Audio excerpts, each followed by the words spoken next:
Olá, sejam muito bem-vindos a mais um episódio do Servoom Brasil. Este é o último do ano e estamos aqui fazendo uma recapitulação dos assuntos mais importantes. Estamos aqui com o Gustavo Torrente e o Henrique Fabretti para falar sobre esse assunto. Sejam muito bem-vindos. Obrigado. Obrigado pelo convite. Obrigado, Mavi. É um prazer estar aqui hoje.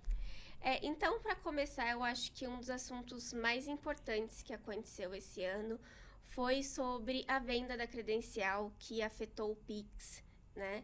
E foi uma pessoa interna, né, de uma empresa que acabou aí sendo abordado por um cybercriminoso e acabou vendendo ali a credencial dele e fez diversas transações que deu ali um número absurdo, né?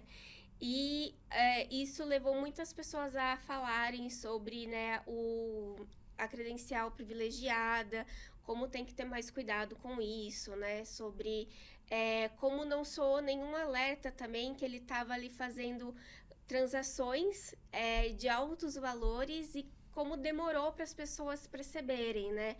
Então, como vocês veem esse despreparo, né, de uma empresa que lida com dinheiro, né, e que tem que ter um certo cuidado e que demorou tanto e não tinha essa parte de cuidado mesmo com a credencial, não preparou os funcionários, que ele não tinha, assim, né, vendeu até por um valor que, né, ele mesmo, assim, ele movimentou tanto dinheiro e recebeu ali um valor até pequeno em comparação com o que ele estava fazendo, né? Quando nós falamos hoje sobre aplicações em tecnologia, a gente tem que entender ponta a ponta dessa solução final. E não só a segurança de um aplicativo, a segurança de um banco de dados, isso de forma isolada. Hoje, dia 27 de novembro, por exemplo, entrando nessa retrospectiva de final do ano, nós vimos a notícia da OpenAI que de madrugada aqui no Brasil, 11 horas da noite lá na Califórnia, eles dispararam um e-mail para todos os clientes da plataforma que usam a API da OpenAI que houve um incidente com a Mixpanel, que era um parceiro de analytics deles. Apesar de não ter vazamento de chave de API, como esse caso do Pix, vazamento de conversas, teve ali exposição de dados sensíveis, nome, e-mail, que muitas pessoas e golpistas podem acabar usando ali na engenharia social para tentar pedir algum código. Então, a minha dica, quando nós olhamos para notícias como essa, né, que abalaram aqui o nosso maior sistema hoje de pagamento, né, o Pix parece que está há 30 anos na nossa vida e não tem 5, afeta, de fato, questões de segurança e a gente tem que ter essa visão do todo. Sim. Acho que um ponto interessante desse caso, acho que duas considerações. A primeira é que a gente tem visto um aumento muito relevante, especialmente no último ano e meio, de uma conexão entre crime organizado e ataques cibernéticos. Esses ataques cada vez mais direcionados onde tem uma capacidade de gerar receita mais volumosa rapidamente, ou seja, migrando dos golpes de massa, né, aqueles phishings que você tenta distribuir por bot muitas vezes de uma maneira super rápida ou até mesmo pelo WhatsApp, enfim, aquele que você tenta atacar um monte de gente ao mesmo tempo, quem pegou, mas normalmente com valores muito pequenos envolvidos em cada ataque. É uma migração para vamos focar esse ataque onde a gente acha que a gente consegue movimentar mais dinheiro e ter uma receita maior desse crime.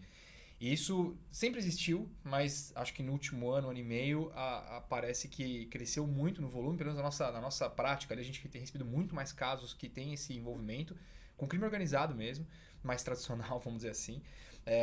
E aí tem uma questão que talvez as empresas ainda não tenham entendido essa tendência.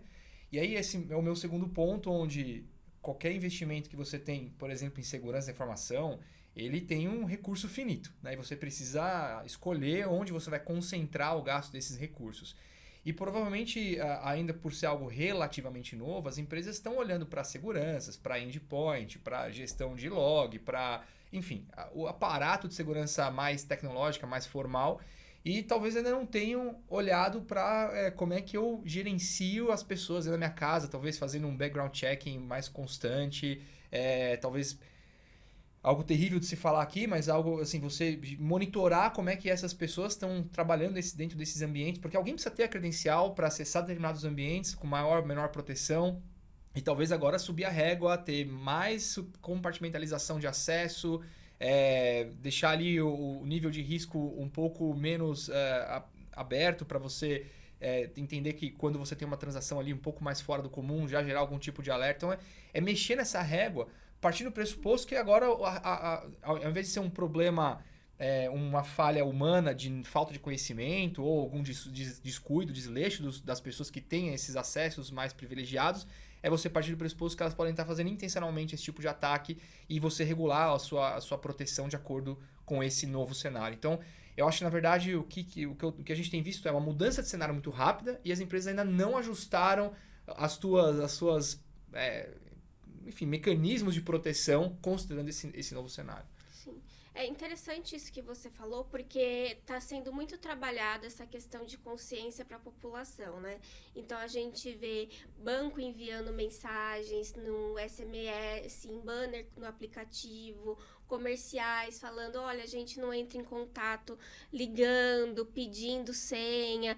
Então, talvez as pessoas estão criando mais essa consciência e, consequentemente, está mais difícil esses ataques de phishing, de engenharia social das pessoas caírem.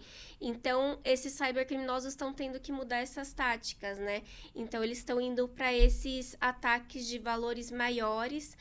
E a inteligência artificial acaba ajudando muito agora que a gente está vendo com deepfake, com até o phishing, né, que está conseguindo fazer com a voz, que há algum tempo atrás saiu aquela notícia que enganaram um CEO, né? Em Singapura.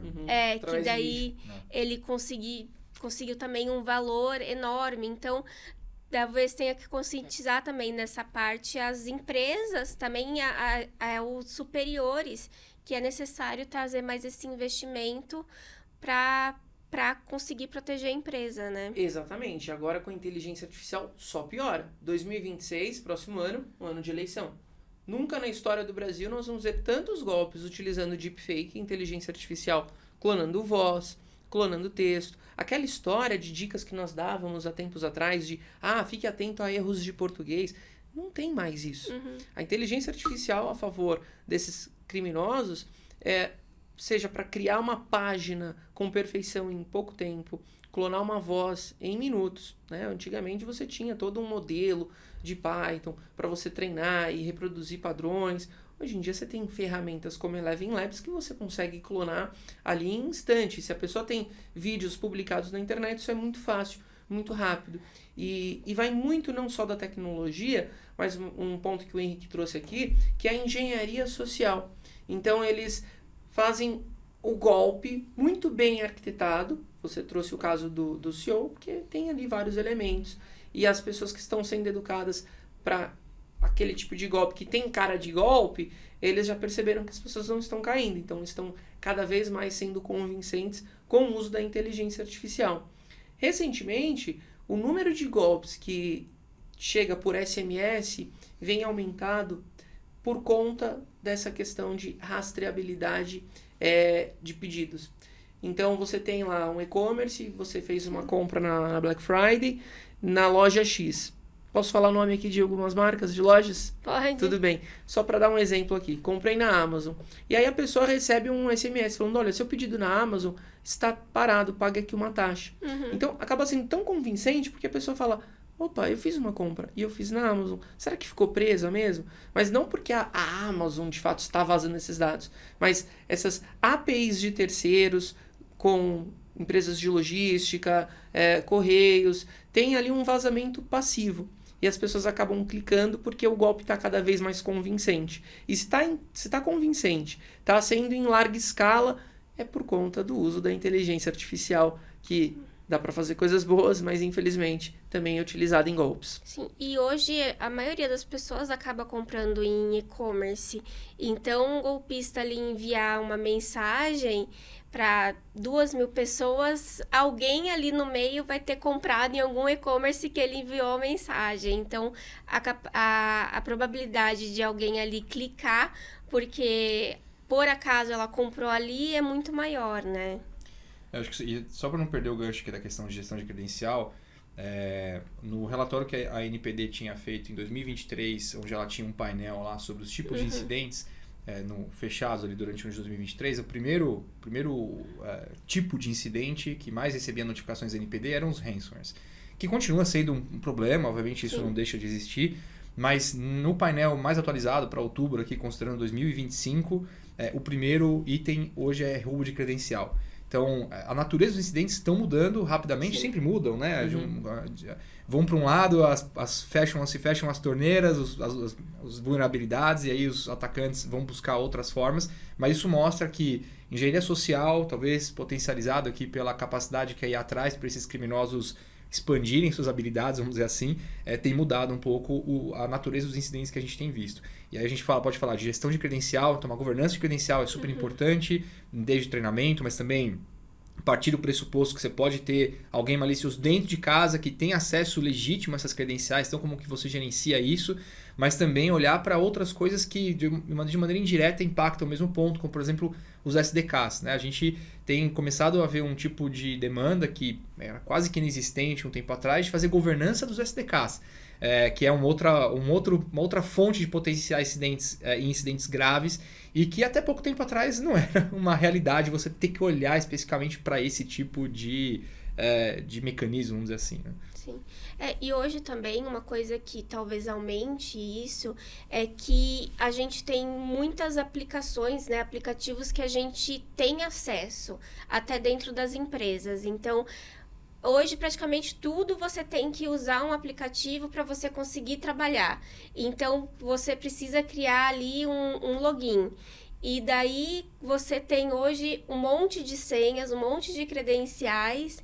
E para conseguir gerir tudo isso, meu Deus, né? Se você não tem ali uma plataforma unificada, vai amontoando. Daí a pessoa vai anotando em qualquer lugar, consegue usar a mesma para tudo. Então, se você, né, usa em uma senha para todos, o hacker descobre de uma, ele vai conseguir acessar todas. Então, para vazar isso é muito fácil, né? Eu gosto de fazer uma analogia, Mavi, né? O grande risco, muitas pessoas falam assim, Gustavo, dá muito trabalho criar um monte de senha. Então, hoje já existem aplicativos que fazem a gestão das suas senhas. Você criar uma senha para tudo é você ter uma chave na vida real que abre a porta do seu carro, que abre a sua empresa, a sua casa, o seu guarda-roupa, abre tudo. Então, se você perde essa chave ou alguém consegue uma cópia dessa chave, ela consegue abrir a sua vida toda. Então, esse é o grande risco de você ter uma senha para tudo hoje na internet e, como você muito bem falou, para todos os aplicativos que nos cercam. Na hora que a gente acorda até a hora que a gente vai dormir, tem sempre ali o login e senha, uma entrada via facial hoje nos prédios, né? E esse é o grande risco se a gente tem vazamento de credenciais. E por falar em credencial e chaves de API, outro boom, né, que é algo que esse ano ganhou muita popularidade, a gente pode até falar aqui, é o termo chamado Vibe Coding, que permite que várias pessoas da área de negócios conseguem desenvolver seus próprios sites e aplicativos. Eu acho excelente para a criação de MVPs. Mas qual que é o risco disso quando a gente coloca essas aplicações em produção? Falo por mim. Né? Ao longo desse ano eu criei várias aplicações, mas quando eu ia para produção, chamava colegas, né, da área de DevOps, falava, olha, eu sei que eu tenho um monte de chave de API aqui exposta no meu front-end, e que se isso for para produção, eu tô ferrado. Então, o Vibe Coding, de uma certa maneira, ele é bom, mas se a pessoa não toma cuidado, pode ser também um outro vetor de ataque para o hacker, enfim, o cybercriminoso ter acesso. Tem que tomar cuidado para colocar ali as seguranças certas, né? É igual as pessoas que estão usando códigos, coloca ali no chat GPT, né? Desenvolve isso daqui para mim e daí ele vai usar as fontes que tem e para quebrar aquilo ali é muito fácil, né? O chat GPT ainda ok, mas você pega qualquer inteligência artificial que saiu essa semana, uma nova IA chinesa, você tem caso de prompt hacking, né? Que você tem lá a engenharia de prompt sendo utilizada para pegar esses dados, chaves de API e tudo mais. Sim. O Henrique mencionou ali rapidamente o ransomware, que é um ataque que a gente sabe que é muito antigo, mais ainda é usado. E uma das notícias que a gente teve esse ano foi o ataque que teve nos aeroportos da Europa. E eles utilizaram o ransomware e paralisou, assim, não totalmente, mas dificultou as atividades ali de alguns aeroportos, inclusive o de Londres, que é o que tem maior fluxo lá na Europa. E depois, quando investigaram, descobriram que o ataque era de ransomware. Então, as pessoas chegavam lá e não estavam conseguindo fazer o check-in e teve que mudar tudo para o manual. O que hoje em dia a gente pensa, meu Deus, um aeroporto cheio, você tem que fazer o check-in manual. Imagina a bagunça. Então, assim... a gente pensa uma empresa, né, um aeroporto grande como esse teve um ataque de ransomware. O que isso quer dizer sobre a segurança, né? Porque se um lugar, uma empresa que é grande, que tem condições de ter uma segurança fortificada, que lida com muitos dados sensíveis, de pessoas ali que vêm de diversos lugares, né? Não tem uma segurança tão eficaz, como que a gente pode se sentir seguro com empresas menores, né? Trouxe aí esse questionamento.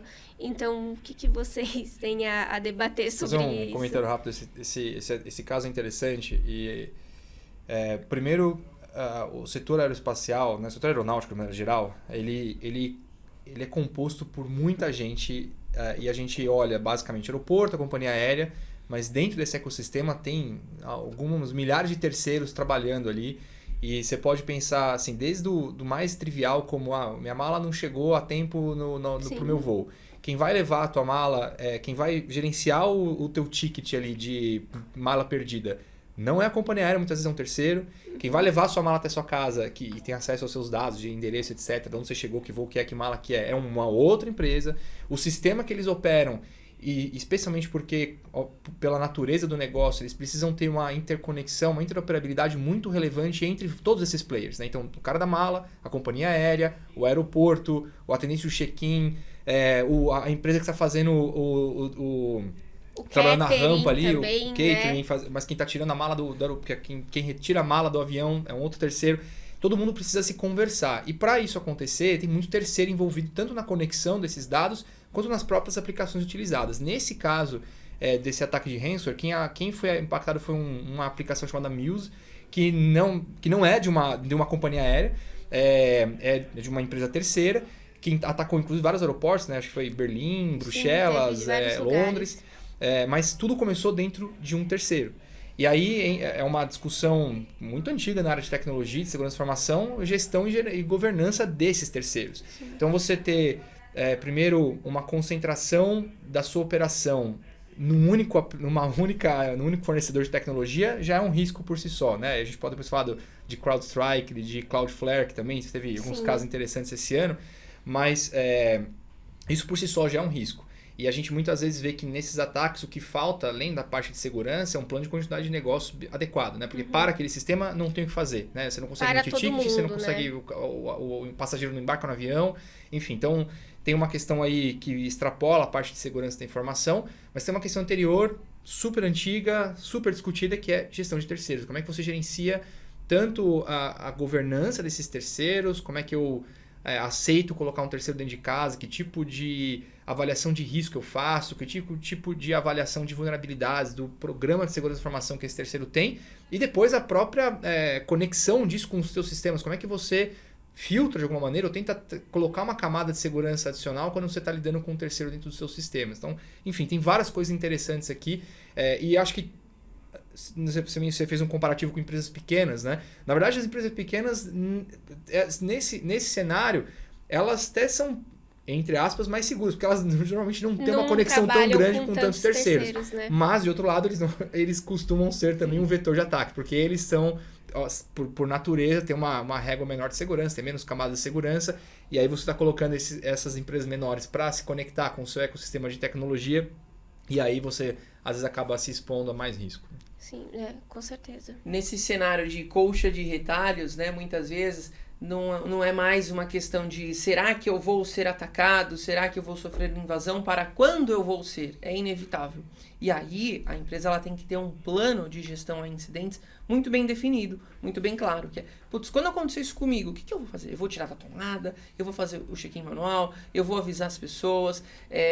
Eu vejo que aqui no Brasil ainda as empresas escondem muito o jogo quando sofrem um tipo de vazamento, seja direto ou indireto através desses terceiros, e um plano de gestão de incidentes bem definido diz o que você tem que fazer. Passo 1, olha, tem que fazer isso. 2, claro que tem coisas que também não dependem das empresas, né? Quando a gente fala de infraestrutura, esse ano nós nunca vimos tantas notícias quanto Amazon caiu tal serviço, aí cai um monte de aplicativo de banco.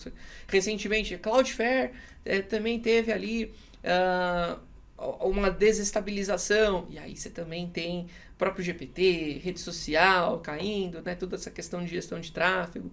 Então, um plano de incidentes bem definido pode ajudar a empresa a se garantir, quando acontecer, entender o melhor caminho, o que tem que fazer.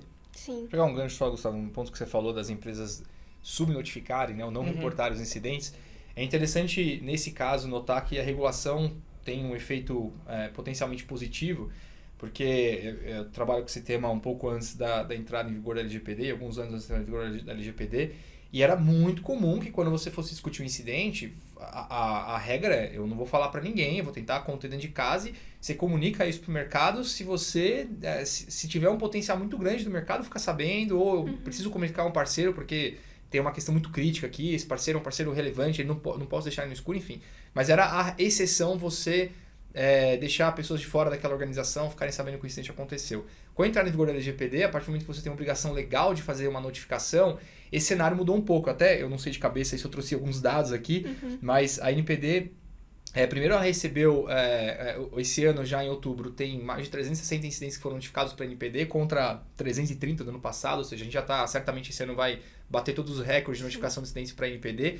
Mas um outro caso, uma outra coisa que talvez nem todo mundo tenha visibilidade, a NPD ela tem aberto o que eles chamam de processo de apuração de incidente, onde quando ela tem uma notícia de que o incidente aconteceu e ela não foi notificada, ela abre um procedimento para entender se aquele incidente de fato ocorreu, se ele deveria ter sido notificado e se deveria, por que não foi, por que a autoridade, a agência, na verdade agora, não foi notificada. Isso tem acontecido esse ano, foram mais de 30 processos dessa natureza abertos pela autoridade, pela agência, pela NPD. Então, isso também tem acontecido, o que na outra ponta faz com que o risco de você não notificar um incidente que deveria ter sido notificado fique muito maior, até porque as consequências podem ser maiores, né? Sim. Eu acho que é importante também a gente ter esses dados, porque a gente começa também a entender por que tá tendo esses incidentes, por que tá tendo esses vazamentos, e a NPD consegue vamos dizer assim, ficar mais de olho se essas empresas estão conseguindo construir mais segurança, conseguindo estabelecer mais governança, tomar atitudes para evitar que isso aconteça novamente. Porque se elas escondidas, vazou, tá. Vamos continuar aí. Tipo, não sabe se corrigiu, se não corrigiu. Então, se esses números continuarem crescendo, opa, tem alguma coisa errada aí, né? Então, eu acho que essas regulamentações vêm justamente para ajudar e amparar. Por isso que tem que ter mais... elas têm que intervir mais, assim, nessa questão de vigiar mais, ficar mais de perto nas empresas, o que está acontecendo, cobrar mais nesse sentido, né? Sim, tem um papel fundamental não só, né, na cobrança, na vigília, na multa, quando tem os casos, mas também o papel da educação, né? Então, Sim. a agência, né, antiga Autoridade Nacional de Proteção de Dados, também tem esse papel de educar. E também para não perder esse gancho, uma crítica muito comum que eu tenho ouvido por aí é que a NPD não tem atuado de maneira incisiva, não tem aplicado sanções, e que isso colocaria em xeque a própria validade das regras previstas na Lei Geral de Proteção de Dados, das regulações como, por exemplo, a parte de notificação de incidentes. E acho que um ponto interessante que vale destacar aqui é algo que já tem se desenhado há alguns meses, mas por coincidência, na semana passada eu estava num congresso onde uns diretores da NPD estavam comentando sobre a atuação da agência aqui no Brasil. E ele mencionou que a gente está passando por uma mudança tanto de estrutura da NPD, de importância que a NPD tem e de recursos que ela tem para fazer o seu papel. Então, esse ano a gente teve uma troca de diretores, né? Os mandatos estão se encerrando, estão vindo novos diretores. Politicamente, isso também tem uma mudança, faz com que a NPD mude um pouco o enfoque dela. Até o final do ano que vem, a gente vai trocar basicamente todos os diretores originais da NPD, inclusive o presidente da agência. Então, a gente começa a ter uma mudança de enfoque já na estrutura política da agência. Mas a gente teve a aprovação do ECA Digital, que deu à NPD o papel de fiscalizar a aplicação dessa nova lei, que foge, inclusive, do contexto só de proteção de dados. A gente tem a discussão do PL 2338, que é o marco legal da inteligência artificial, né, que está em discussão nesse momento na Câmara, e deve ter aí o seu texto apresentado em alguns dias e potencialmente votado ainda esse ano, que traz a NPD como um regulador central relacionado à fiscalização dessa nova legislação. A NPD acabou de estar contratando, num processo de contratação de mais de 250 novos servidores, ou seja, a gente tem uma mudança de postura. O próprio diretor mencionou que existe uma troca agora, né, educou por 5, 6 anos, regulamentou, claro que ainda tem pontos a serem regulamentados, tem pontos de educação a serem trabalhados, mas que existe um início de uma mudança de enfoque da NPD para que os processos de fiscalização aconteçam com mais frequência e agora comecem a ter consequências mais duras para as organizações, né? A NPD está entendendo que esse momento educativo já foi. Não é que ela vai deixar de fazer isso, obviamente, mas você começa a ter uma transição de modelo operacional da agência com mais força, com mais estrutura para, de fato, conseguir exercer o seu papel. Sim. Você falou aí também da inteligência artificial, a gente está nesse debate da regulamentação, né? Como que vai acontecer. E a parte de privacidade de dados tem uma parte muito importante da inteligência artificial. Então, é necessário que a NPD, ela faça esse caminho, né, da privacidade de dados, para também conseguir a gente ter essa regulamentação da inteligência artificial de forma efetiva, entenda o que é necessário regulamentar, o que é necessário deixar privado, como que vai ser o impacto, uma coisa ligada na outra, né? Então, realmente, essa parte educativa foi muito necessária e agora precisa vir com mais efetividade, talvez com um pouco mais de força. Sim, com certeza. E vocês já adiantaram aí um pouquinho, né, da AWS, da Cloudflare, que a gente teve aí alguns certos apagões esse ano, que foi também muito discutido, porque as pessoas começaram aí a se questionar, porque são empresas muito grandes, então elas têm muitas outras empresas dependendo dela, e empresas assim que têm grandes impactos e que ficaram totalmente, né, horas à mercê de não conseguir trabalhar, sem conseguir acessar suas coisas. E o questionamento veio, será que está na hora da gente trocar esse modelo de depender de grandes empresas? Será que a gente começa a trabalhar com deixar as coisas, muitas coisas nessas grandes empresas, mas também ter um pouco de investimento em pequenas empresas? Então, tá mudando esse cenário, porque hoje, como a gente já falou, a gente depende muito de aplicações, a gente depende muito da nuvem também, porque o on-premise não tá mais sendo o único modelo, antes era tudo on-premise, hoje talvez tenha um híbrido. Então, a gente vê que realmente a gente se tornou muito dependente, né, dessas nuvens, desses modelos, e talvez para um lado um pouco ruim, né? Como a gente viu, se cai, a gente fica sem conseguir fazer nada, né? Então, como que a gente pode mudar esse cenário? Quais dicas? Como que foi vocês também que estão mais conectados com pessoas, com empresas, né? Que talvez tenham até sido afetadas por isso, veem que esse cenário tem afetado? De fato, nós estamos reféns, né? Como você muito bem trouxe, muitas aplicações concentradas em poucas empresas. Então, quando nós falamos de nuvem, hoje nós temos 3, 4, 5 players hoje que detêm, né, 90% do mercado. Então, quando você tem ali um serviço interrompido ou uma falha crítica, nós ficamos dependentes. E o usuário final também, né, fica ali nas mãos. Aplicativo de banco, rede social. Tem empresas que 1 minuto fora do ar já representa ali um prejuízo enorme. Ações na bolsa. Então, é um efeito dominó, né? Quando a gente tem esses apagões globais.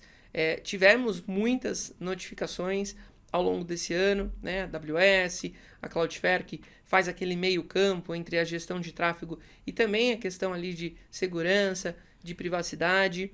E as empresas têm que ter um plano também de contingência, entender quais são os riscos que ela tem se colocar toda a sua infraestrutura num único player. Então, quando a gente olha para a indústria financeira, uma das estratégias que eles utilizam é uma estratégia híbrida, combinando ali on-premise e cloud, e não só cloud, mas multi-cloud, né? Então, vários serviços espalhados ali entre AWS, Azure, IBM, Oracle, né? Entre outras. Eu acho que esses casos, e me lembra também bastante o caso que aconteceu no ano passado da CrowdStrike, né? Que similar no sentido do impacto de você ter uma concentração de serviços num único player. Ele, para mim, traz 3 grandes aprendizados. O primeiro, Gustavo já mencionou aqui, que é basicamente o plano de continuidade de negócios, né? Então, as organizações talvez pecam ainda em não ter um plano muito bem estruturado para essas aplicações que são essenciais, críticas para a funcionalidade dos seus sistemas. Como é que eu faço na hora que esse sistema deixar de funcionar? Eu tenho um backup para isso? Eu tenho um processo manual que eu vou colocar de pé na hora que isso falhar para continuar meu negócio e minimizar o meu prejuízo?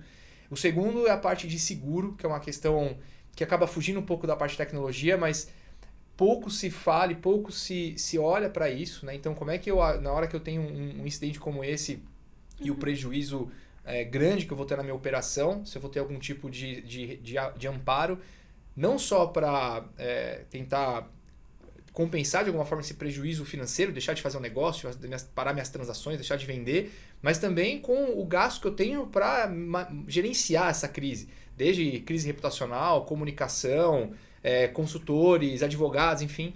Então isso vale a pena pensar.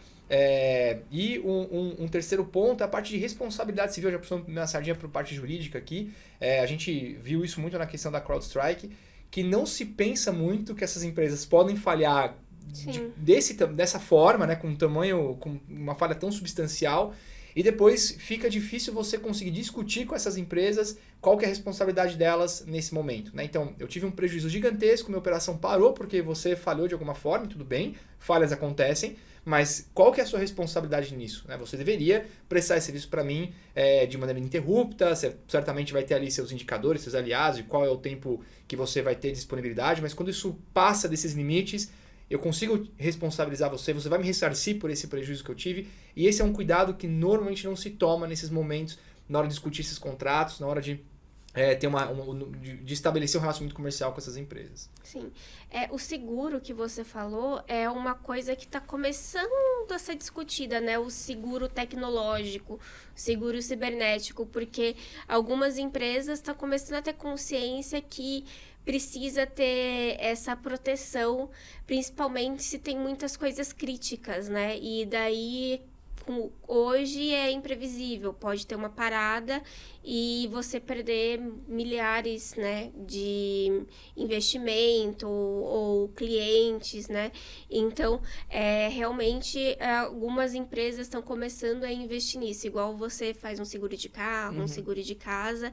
Então, realmente, é um tópico que talvez precise ser mais discutido atualmente. E o outro ponto que você trouxe da responsabilidade, né? Às vezes, por serem empresas tão grandes, eles não imaginam que isso pode acontecer. E quando acontece, eles, né, não querem discutir tanto. Mas eles também precisam ter esse sistema de o que eu faço no momento crítico. De ter esse plano de contingência também. Porque não é só as outras empresas, né, que dependem deles que tem que ter um plano, eles também têm que ter um plano, né? E muitas vezes eles não preparam, ou tem só no papel, não fazem o treinamento certo para quando o momento chega, né? Com certeza. E só você mencionou a questão do seguro. A gente tem visto sim um aumento de empresas que buscam essas apólices, essas coberturas. Ainda acho que é algo muito incipiente, né? A gente vê isso só em empresas muito grandes, acho que ainda não existe um mercado mais pujante de apólices de seguro cibernético, até porque você conseguir essa cobertura exige que você tenha um mínimo de segurança de informação, de um programa de segurança de informação estabelecido, e aí quando você vai passar pela triagem ali para discutir esse seguro, muita empresa não consegue um nível mínimo de segurança para conseguir essa cobertura, ou quando consegue fica muito caro porque ela não tem alguns elementos essenciais de segurança de informação. Mas também tem um outro ponto, que quando você tem essa cobertura, é muito importante que isso esteja previsto no seu plano de resposta a incidentes. Porque se você não tiver isso bem alinhado dentro do seu plano de resposta a incidentes, na hora que acontece um incidente, você tem que responder a ele, se você não tomar algumas medidas importantes, alguns passos importantes, você perde a cobertura. Porque você normalmente tem prazo para notificar a seguradora, você tem alguns elementos de prova que você precisa manter, né, de isolar o ambiente, de ter perícia técnica. Então tem uma série de coisas que, se você não combinar com o seu plano de resposta a incidentes, com o seu plano de continuidade de negócio, com a cobertura desse seguro, você paga pelo seguro e não vai conseguir usar ele na hora que você precisa. Sim. É ainda um assunto muito novo e um pouco difícil, um pouco inacessível, né? Igual você disse, a maioria das pessoas que usam são empresas grandes e tem muitas dificuldades aí. Então, talvez, conforme as pessoas procurem mais, isso se torne um pouco mais acessível para empresas pequenas também, porque hoje em dia, um negócio que não use tecnologia é impossível. Então, assim, como que, uma empresa ali pequenininha, mas que tem ali sofre também com a cibersegurança, ela não vai ter um seguro se ela sofrer um cyberataque? Ela também devia ter essa possibilidade, não só uma empresa grande. Mas às vezes colocam tantos empecilhos no seguro que quando ela vai ver, é melhor sofrer um cyberataque do que pagar o seguro que vai levar ela, às vezes, à falência pelo preço. Então, acho que é uma questão que a gente precisa debater mais. Sim, é uma questão de tempo também, né? Eu acredito que, dados esses acontecimentos, novas oportunidades vão surgindo, novos modelos de negócio vão surgindo, empresas que não existiam passam a existir. Nós vimos esse cenário acontecer muito na tecnologia, né? Empresas que há 3, 4 anos atrás, que hoje já estão avaliadas em milhares de dólares, não existiam, mas por conta do advento da IA generativa e todos esses motores que os LLMs nos fornecem, acabaram surgindo. E empresas mais tradicionais que vão pivotando ali o seu modelo de negócio e vão ofertando essa possibilidade de seguro, mas existe ali uma conscientização por parte dessas pequenas empresas a atender, pelo menos, os requisitos necessários para que possam ter garantia e ter o uso.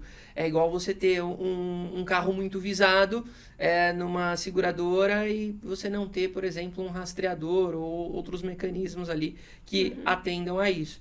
Então é normal surgirem negócios que vão depender do pilar cultural das pessoas, e esse é muito imprevisível, eu diria que é o mais imprevisível. O segundo pilar, que é o tecnológico, que cresce num ritmo exponencial, tecnologias gerando outras tecnologias. E o terceiro pilar, que é o jurídico, né, do Henrique, que é fundamental, mas ele não consegue acompanhar a velocidade da tecnologia, né? Sim, com certeza.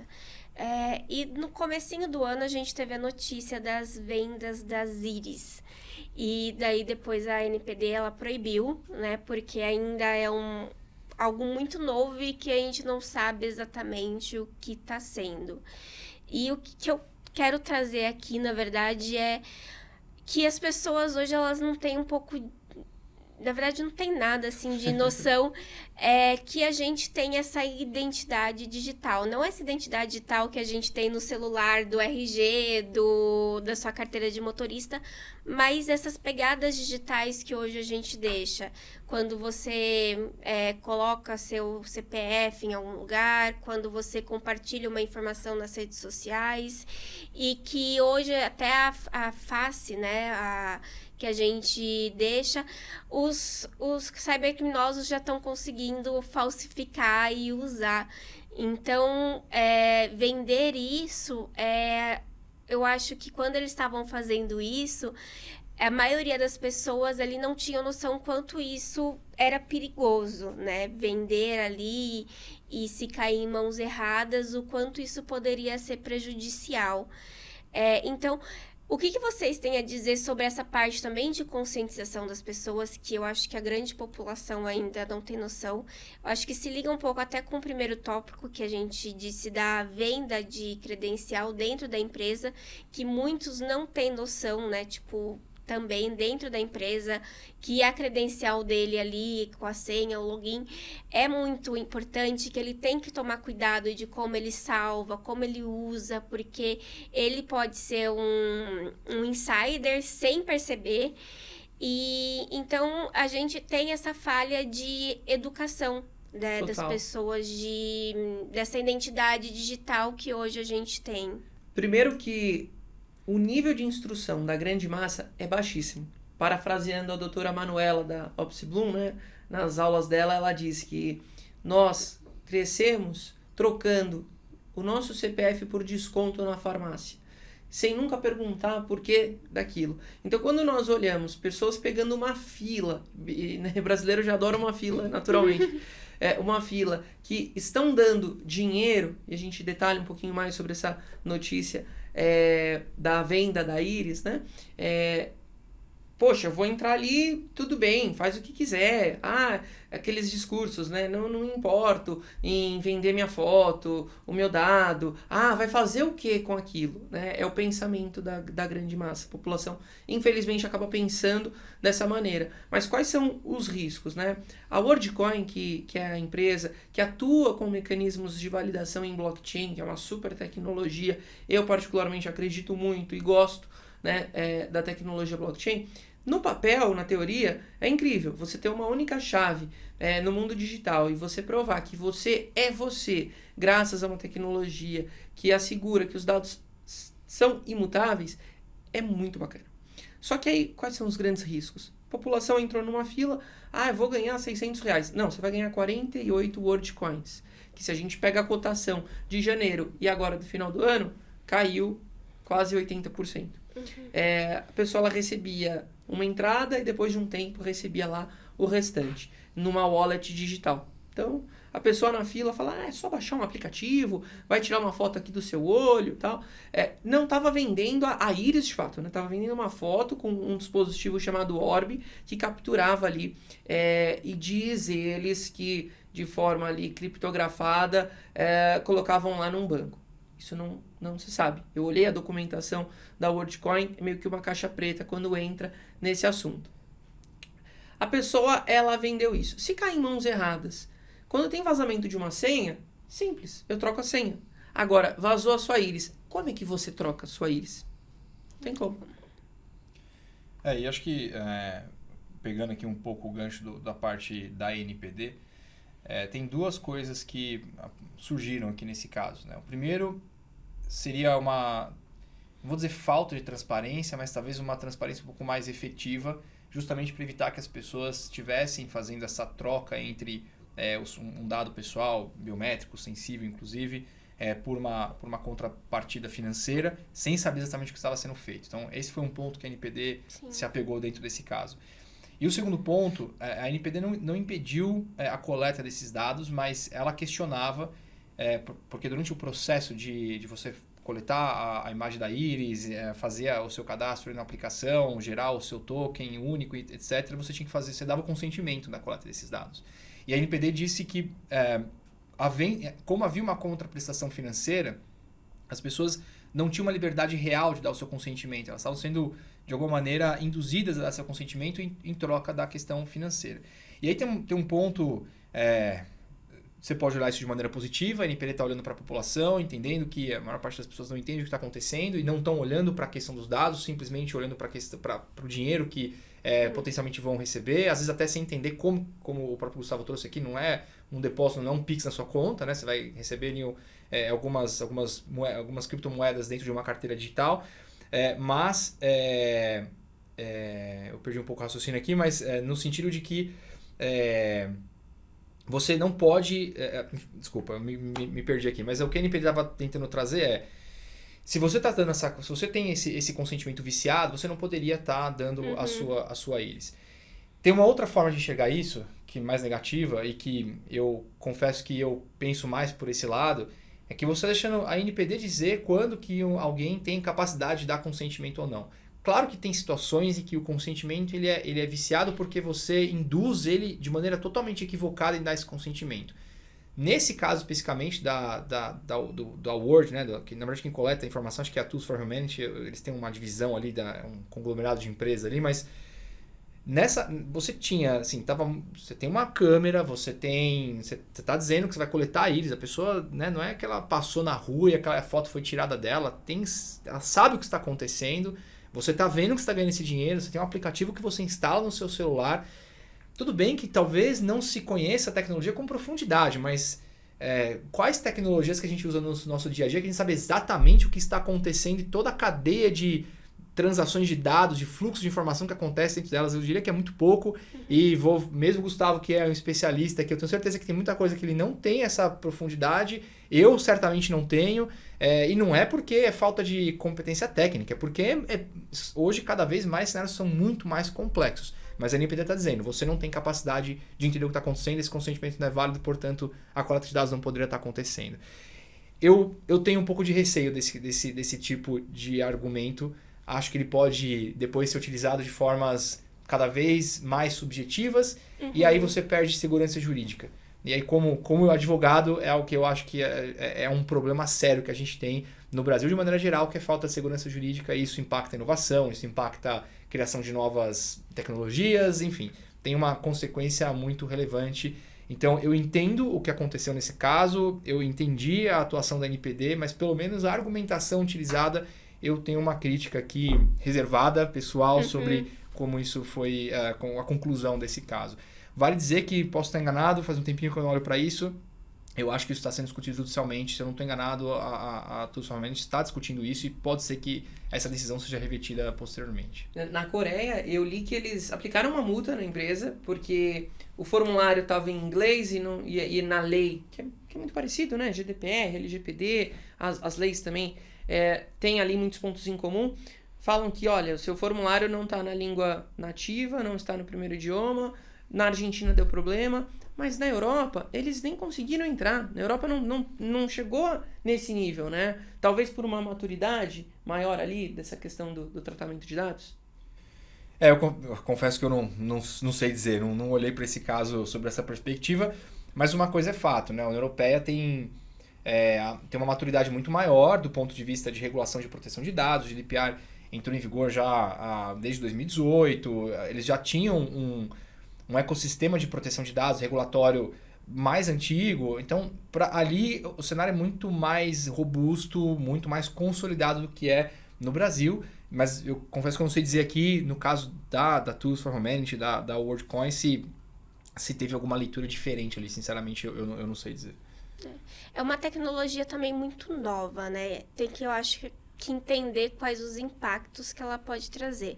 Porque a gente começou também com a digital. Daí descobriram como clonar a sua digital. Daí passou para facial e pensou que ia ser mais segura. Descobriram também como clonar a sua facial.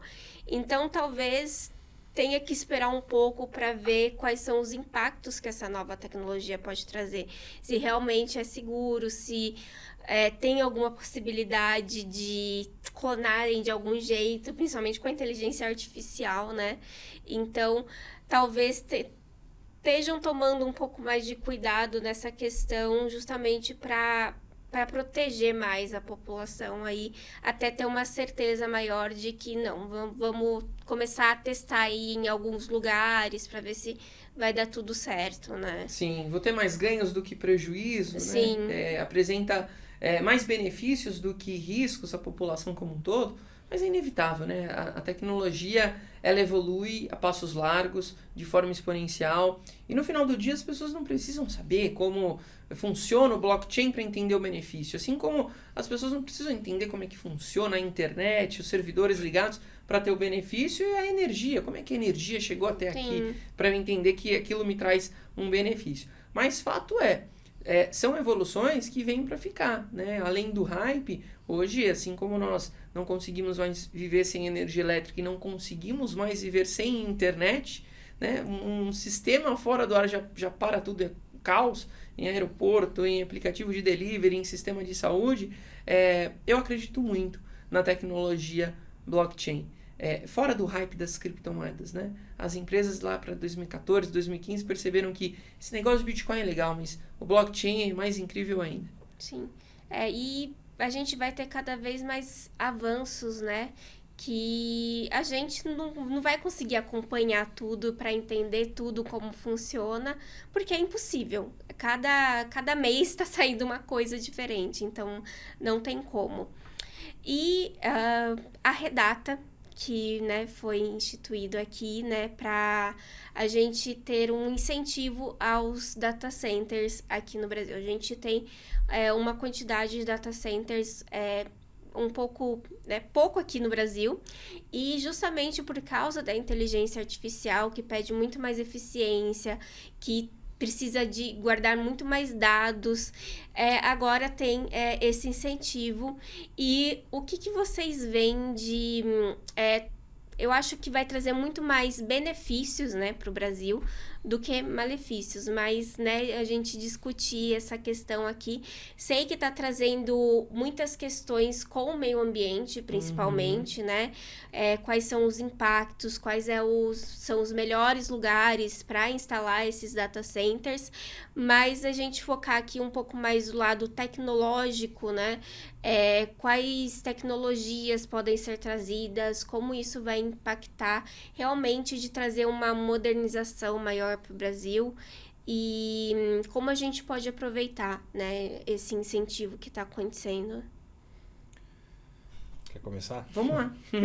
Quando a gente fala aqui de data center, é uma baita oportunidade num país que tem energia, num país que tem infraestrutura, só que a gente tem que se preparar juridicamente, entender ali, de fato, quais são os limites, até que ponto eu consigo ir, essa questão do meio ambiente. Fato que a inteligência artificial, ela chega onde ela chegou hoje graças ao volume de dados e o poder de processamento.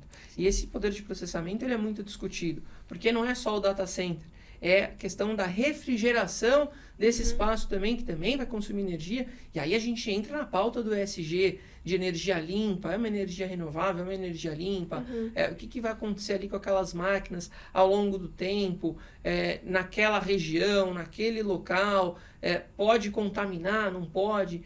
É um desafio, uma linha muito tênue entre eu não posso perder essa onda dos investimentos. A OpenAI poderia ter feito aqui no Brasil, escolheu a Argentina por conta ali de uma questão de políticas de incentivo. Então, são muitos tópicos aqui que renderia até um podcast para a gente falar sobre a natureza, né, políticas de ESG, políticas fiscais, o uso da energia, tecnologia, mas quanto mais nós tivermos aqui acesso a essas tecnologias, menor a latência, mais rápido e mais barato fica, e mais acesso à inovação, eu consigo incentivar aqui no nosso país termos modelos de negócio usando inteligência artificial e usando tecnologias que estão aqui no nosso país.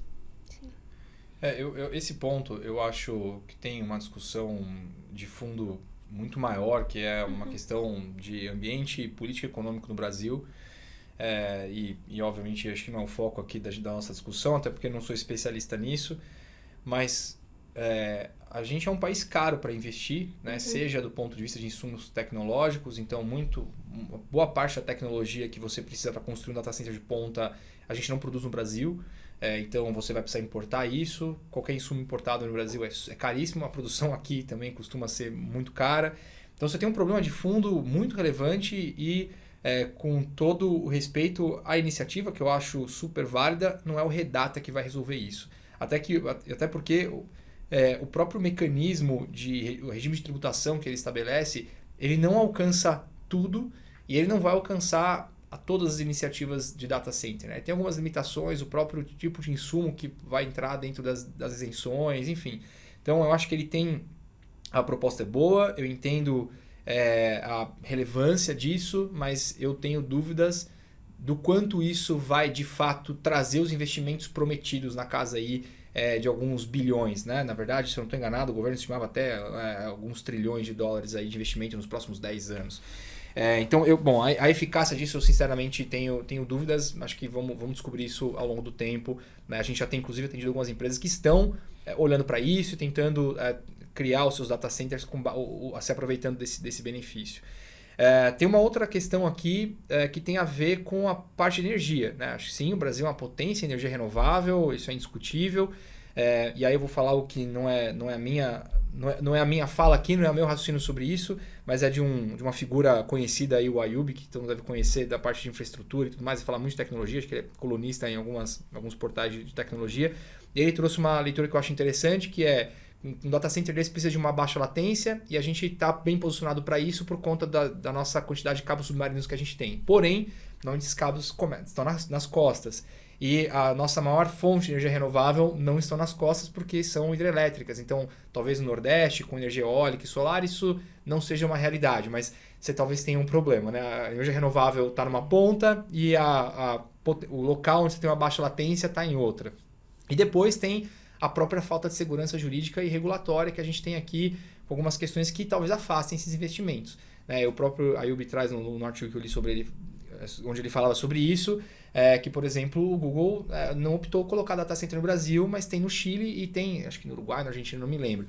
Então, mostrando um pouco que a questão, talvez regulatória, pese bastante nesses investimentos, que são investimentos altíssimos e de muito longo prazo. Se você não tem estabilidade jurídica para garantir que esse investimento vai ter o retorno que você precisa, você opta por outros lugares que também talvez ofereçam um ambiente tributário, de energia renovável, melhor do que o Brasil. Então, para a gente de fato atrair esses investimentos, a gente precisa fazer uma lição de casa, um arroz com feijão, que não tem a ver com Redata, não tem a ver com data center de IA, algo um pouco mais profundo e que a gente conhece bem aí, porque isso está no noticiário o tempo inteiro. Mas, de qualquer maneira, obviamente, a iniciativa é positiva. Acho que a gente tem que tentar atrair esse tipo de investimento. Mas eu vou dar só um outro pitaco aqui rápido. Se fala muito em trazer os data centers para cá, acho que é interessante, muito investimento, movimento economia, apesar de não gerar muito emprego, né? São estruturas que depois que a operação é muito enxuta, mas eu acho que a gente tinha que estar olhando para a camada de aplicação, né? A gente vê isso, não sou eu também falando, não vou lembrar nem de onde eu li isso, mas a gente passou aqui os grandes modelos, perdemos essa briga, a gente não vai ter aqui empresas criando seus grandes modelos de inteligência artificial, especialmente os LLMs, a gente está muito para trás nessa briga, em que pese existam iniciativas brasileiras nesse sentido. Mas a camada de aplicação, né, como é que a gente vai aproveitar esses motorzinhos potentes de inteligência artificial, talvez seja uma grande aposta. O Brasil é muito bom nisso, a gente é muito criativo, a gente tem muitos tipos de casos de uso diferentes, com populações diferentes, empresas muito inovadoras. Eu acho que talvez esse seja a próxima, deveria ser pelo menos a nossa aposta aqui como nação, onde a gente vai apostar na corrida da IA, e eu acho que na camada de aplicação a gente tem chance de estar na frente. Um excelente benchmark com isso que o Henrique traz é a Índia. A Índia, ela não é o país que produz os chips, ela não é o país que tem ali a maior detenção de dados, mas é um dos países que mais tem políticas públicas no investimento da camada de aplicações. É um povo muito criativo, um DNA muito próximo ali na área da tecnologia com o Brasil. Quando a gente pega hoje presidente da Microsoft, presidente do Google, o presidente do YouTube, poderia falar aqui mais 10 empresas, eles têm ali uma semelhança. Todos são indianos. Então, você tem a Índia como um grande potencial hoje. É o terceiro país com o maior número de unicórnios, de startups avaliadas em mais de $1 bilhão. Ficando atrás só da China e dos Estados Unidos, que hoje estão nessa corrida geopolítica pela inteligência artificial, né, de dados, de processamento, de modelos, né, que a gente ficou um pouco para trás em relação a isso por conta ali de pesquisas, mas o data center é um dos ingredientes que vem somar nessa base para a inovação. Sim, com certeza. Acho que a gente vai ter que esperar, né? A notícia do Redata ainda é nova, então vamos ver como que vai indo, né, esse incentivo, quais empresas vão querer investir, o que vai ser trazido, porque pode ser muito positivo realmente, né, trazer algumas empresas importantes para cá, para investimento, e ver se isso também ajuda algumas empresas brasileiras a se destacarem em inovação e tecnologia, porque o povo brasileiro é muito inteligente, é muito criativo, né? A gente tem, assim, uma criatividade absurda para as coisas e às vezes falta o incentivo certo. Então, talvez trazendo isso para cá, a gente, né, consiga se desenvolver mais nessa parte tecnológica, né? E para finalizar, eu queria saber se vocês têm alguma aposta de tendências para o ano que vem, né? Para 2026. A gente discutiu aqui as maiores notícias de 2025, mas vocês acham que tem alguma coisa que vai chamar atenção em 2026? A gente sabe que a inteligência artificial provavelmente ainda vai continuar sendo assunto por um tempo, tem sido muito comentada aí nos últimos anos, mas tirando esse assunto, tem alguma novidade que vocês falam, isso daqui talvez comece a ser bem comentado no próximo ano? Mavi, fazendo um exercício de futurismo aqui, claro, né? Nós não temos uma bola de cristal, mas a inteligência artificial, de fato, ela veio para ficar, é um caminho sem volta. Eu acredito que em 2025 nós passamos pelo aquele vale da desilusão, né, que vai resolver todos os problemas, é mágica. Não, não é, né? O ar-condicionado tá pingando, inteligência artificial. Não é bem por aí. Mas a forma que as pessoas estão consumindo os conteúdos, interagindo com esse cenário de fundo da inteligência artificial, acontece sem nós percebermos. Eu falo que a tecnologia ela entrou na nossa vida, não bateu na porta, não pediu licença, e sem a gente perceber, nós paramos de abrir 6, 7 abas no Google para fazer uma pesquisa, fazer uma curadoria. Nós vamos na inteligência artificial generativa, ela vai lá, traz para nós o resumo, e é claro, né? Tudo depende da forma que você também interage. A máquina te dá respostas, mas você que faz as perguntas. Eu digo nas minhas palestras que não é o que você pede, mas sim como você pede. E a inteligência artificial cada vez mais integrada com as aplicações. Essa é a minha aposta para 2026. Ao invés de eu fazer um pedido de criar uma playlist com 20 músicas e manualmente adicionar isso no meu Spotify, hoje já é possível você ter essa integração. A hora que eles liberarem isso para as empresas, imagina só aqui, né? Chegando a hora do almoço, todo mundo com fome, ao invés de entrar num aplicativo de delivery, eu faço o pedido direto na IA generativa, ele já gera o pedido baseado no meu peso, no meu tipo de dieta, no que eu quero comer, na minha localização. Então, eu vejo que para 2026, a jornada do usuário ela vai ser mais fluida, vai ser menor com o uso da IA. Entendi. Bom, vou fazer minhas previsões aqui para 2026. Inclusive, vou olhar para lá para fazer isso. Eu tenho, acho que, 4 tópicos que eu posso dizer que eu entendo que são tendências para 2026. Não são exatamente coisas que vão acontecer somente no ano que vem, são coisas que já estão acontecendo de alguma forma, mas eu acho que vão tomar uma proporção muito maior no próximo ano e provavelmente para frente. Primeiro, é um tema que está sendo discutido no mundo todo de formas diferentes, que é a soberania digital.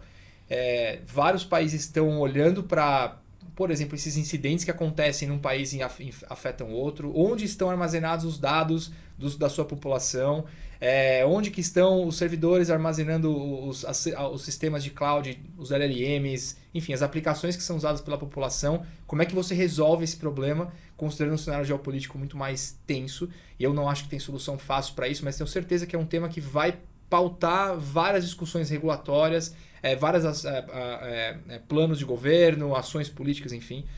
Um segundo ponto que já foi mencionado aqui, governança de IA, a gente fala muito de IA como tecnologia, puxando a sardinha para o meu lado, a governança de IA vai ser um tema cada vez mais presente dentro das organizações, e aí vou dar dentro de governança de IA um pitaco de algo que eu estou começando a ver agora, os agentes de IA talvez seja o novo hype do momento de IA, e quando a gente fala de agentes de IA, a governança para os agentes de IA é algo um pouco mais específico, que tem nuances próprias e talvez seja uma tendência aí para o começo do próximo ano.